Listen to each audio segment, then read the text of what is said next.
Good morning. Today we're going to be reading chapter 12 and 13.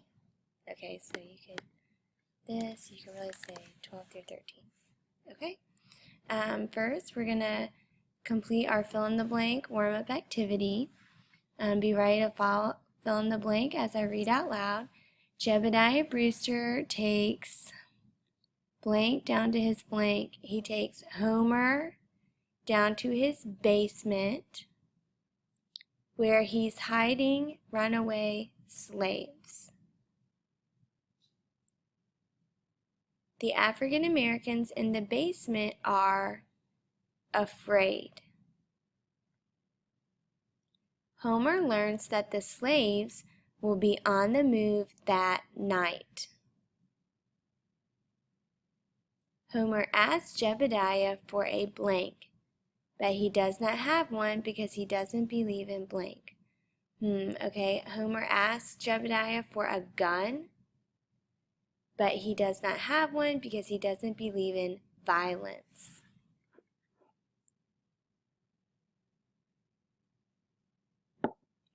Suddenly, Homer runs out of the house.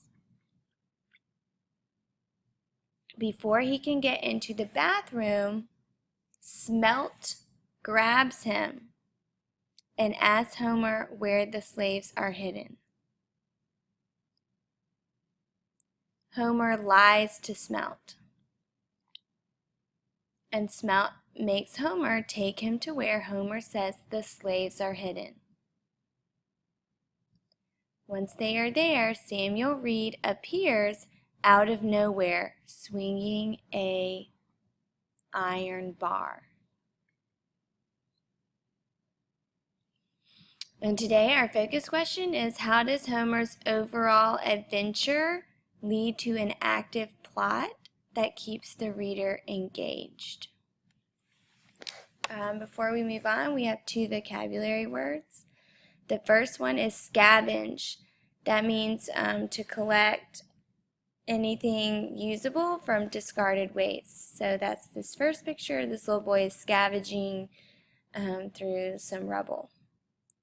The second word is mournful, when you're feeling or expressing sadness, regret, or grief. And that's that second picture. You'll notice the next page is a plot diagram. And so if we go back to our focus question, it tells us how do Homer's overall adventures lead to an active plot that keeps the reader engaged. And so here's a diagram that tells you kind of like what the plot of each story has, right? And so it begins with this exposition at the beginning. That's when you learn about the characters, the setting, and the conflict, that main conflict. Okay? And then the writer will add little events that lead up to this big culminating event. So the little events along the way are called the rising action. These are things that happen as the character tries to solve the conflict. Then all of these events lead to one turning point, and that turning point is called the climax. It's a really suspenseful part of the story.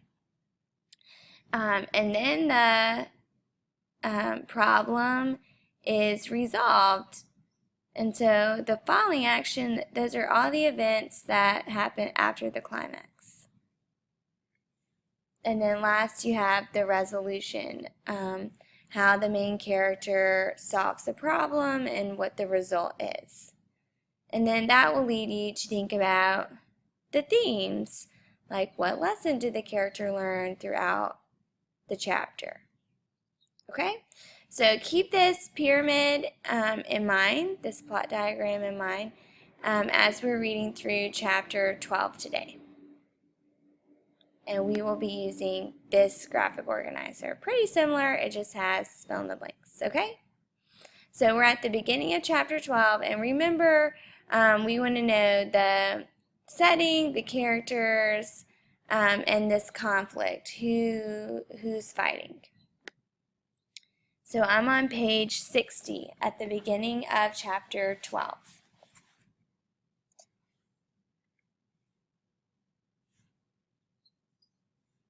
Brewster's privy, and remember that's a bathroom, okay? Brewster's privy looks better cared for than Squint's whole house and is nearly as big. It's got fancy wood trim, all painted neat and white, and a half-moon cut in the door. Very civilized, and way better than the cow ditch me and Harold used when we had to do our business out behind the barn. I'm most ways to the privy door when a dirt-colored hand clasps over my mouth and yanks me into the shadows behind the building. Smelt with his knife, like I figured. "Evening, boy," he whispers, his nasty little eyes flickering in the big house. "If you try to scream, I'll wring your neck and drop your body into the cesspit. Nod if you understand." I nod. Smelt grins, showing me his tooth. "Fattened you up, did they? Fuss over you some? Hope you enjoyed it, boy. Hope you paid attention, 'cause if you can't tell me where they hid them fugitive, the world's got no use for Homer Fig. You might's well jump in that cesspit and save me the trouble." All right, so right here, the author introduces the setting, the characters, and the conflict. So we know that Homer is outside.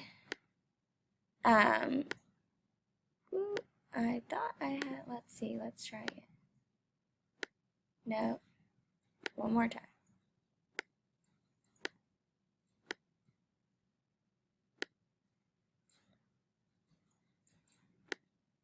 There we go. So Homer is outside. He's outside. He's going to the bathroom. So that's the setting. Outside Mr. Brewster's house in the bathroom.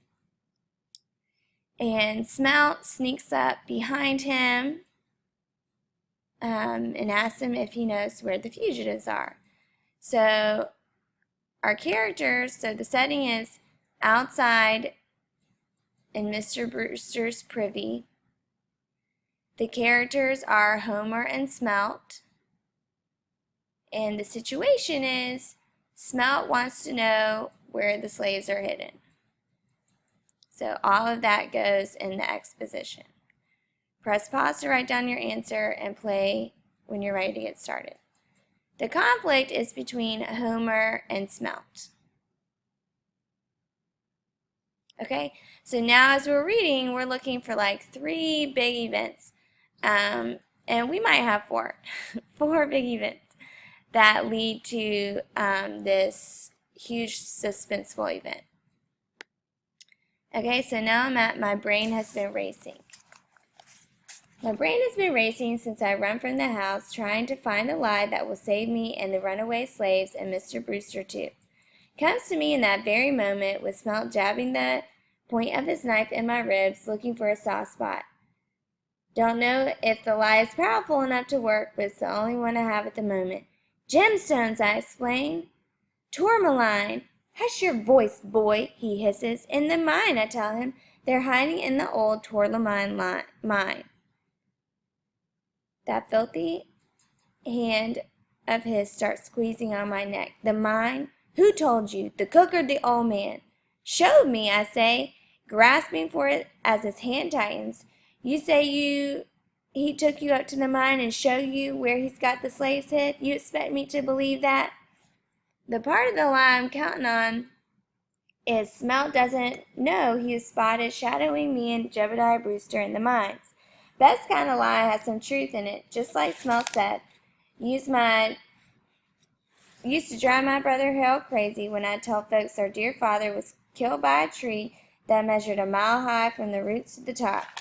The tree was real, but the mile wasn't, and Harold said that made it worse, telling the lie that was partway true. So that's our first event in the rising action. Write it down right here. Homer lies to Smelt that the slaves are hidden in the mine. Press pause to write down your answer and then play when you're ready at the top of page 62. I can see in Smelt's eyes that he's trying to catch me lying, but hasn't so far, because he knows Mr. Brewster really did show me the mine. I've been all over that site, Smelt says, puzzling it out. Didn't see no fugitive slaves, nor any place to hide 'em. Old shed with a rusty tin roof, I tell him, making it up as I go along. There's a secret passage in the shed. Nothing in that shed but rocks and dirt, he said suspiciously. Under the dirt, I tell him, there's a door under the dirt. Mr. Brewster won't let me go down there, but he lifted the door up enough with his foot so I could see the ladder down. Hole in the dirt don't mean nothing, he said. It's a mine. There's lots of holes in the dirt. Heard a baby crying, I tell him. That gets his attention. Probably knows if you just have a child or two. Baby crying, you say? Yes, sir. He presses the knife even harder. Another twitch and he'll be drawing blood. Tell me the truth now. Why'd a man like Jebediah Brewster show you where he hid them fugitives? Why'd he trust a lying boy like you? Said it was up to me whether I wanted to help or run away. Smelt makes a face, nods to himself. Sounds like that Quaker fool. So now you know, right? Maybe I do, maybe I don't. I did what you wanted. Give me back my horse. That makes him laugh. It's my horse now for sparing your worthless life. You promised you let me go, I insisted. I've got to find my brother before he gets to war. In the dark, he looks like a jack-o'-lantern with one snaggletooth grinning me for a fool. That wasn't the deal. The deal was, do like I say, and I might let you live. It's still a might, boy. Show me this door in the dirt, then we'll see who's lying and who is dying. Then he stuffs a rag in my mouth, whips the rope around my wrist, and drives me off into the night. Okay, so this is our second rise in action. After Homer lies to Smelt about where the slaves are hidden, Smelt responds by telling him that if the slaves aren't there, he is going to die. So Smelt is not going to give Homer back his horse, and he might kill him if he finds out he's lying. Press pause to write down your answer and play to get started. I am at the break in page 63. When I was little and we first went to live with our Uncle Squinton Leach, the thing I was scared of most, other than the dark, was my brother Harold disappearing. Our father was gone and our dear mother too, and it seemed like my big brother would be next, and then I'd be all alone in the world. I'd wake up crying and afraid, and to soothe me, Harold told stories about pirates and Indians. The pirates and Indians wanted to get us but couldn't, no matter how hard we tried. Harold always made me the one who saved us. I'd trick the pirates and we'd get away. Or I'd show him how to hide from the Indians and he'd tell me how clever and brave I was. Only it was him making up the story, not me. Harold never believed in pirates, not real pirates, and the only Indians left in Pine Swamp worked for the timber company felling trees. And it was only made-up stories to make me feel safe. We never had a story about someone like Ebenezer Smelt because we never knew a man that bad really existed. A man that'll hunt innocent people like animals and drag a boy through the dark night and threaten to kill him. Some things are worse than the worst kinds of nightmare, and it turns out that the only thing worse than Ebenezer Smelt was his partner, Stink Mullins, who's waiting for us in the woods. Okay, and so he uses this language like, the only thing worse than Ebenezer is Stink Mullins. And so that's another example of rising action. The author's trying to tell us, like, it's getting worse. Like, you thought Smelt was bad. Oh, Stink Mullins is even worse. Okay, so let's keep reading to figure out what Stink Mullins does, and we can write it in our last rising action. The moment we get there, Stink grabs the rope, throws me to the ground, and kicks the air out of me. You was thinking something bad, he says, satisfied. That'll teach you. Then he grabs a rag from my mouth, dabs his empty eye socket. Lucky for me, he decides to keep the rag and jams it in his pocket. Where they hid, he asks Smelt. The boy find out? Says they're in the mine, in a secret tunnel. You believe him, do you? I don't believe nothing till I see it with my own eyes.